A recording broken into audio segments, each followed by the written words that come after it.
Going into training camp, talking about defense, talked about Alex Biega, who obviously a guy who's worked hard to get himself into the lineup, a guy that's sort of theoretically penciled in 7'8", but he really believes in himself, wants to be 5'6". Great goal for the guy. Last year's defense, not so great. Big talking point we all know about. If they're going to improve this year, right now it looks like it's only going to be internal. There's no Quinn Hughes. Maybe Ollie Juolevi gets in the lineup, but that's going to be a challenge. So when we look at this defense, we have to see things like, can they move the puck better than they did last year? Can they control play down low better than they did last year? The way the game is going, this idea that there's a high tempo and you're trying to basically keep control of the puck and get it away from your own end as quickly as you can while under control, that's going to be a big talking point. We saw with Biega last year some big improvements. Did well with a guy like Derek Pouliot, who's an offensively minded defenseman.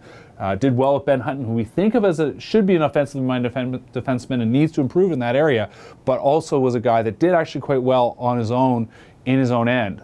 So how does this all fit together? I mean, a lot of it too, obviously there's veterans like Michael Del Zotto who played a lot last year, but I think we need to see more from him. Eric Goodbranson, obviously we all know the size, we all know the reputation, but he's been injured. He needs to find a way to get, first of all, healthy, stay in the lineup, and we need to see that big body get used.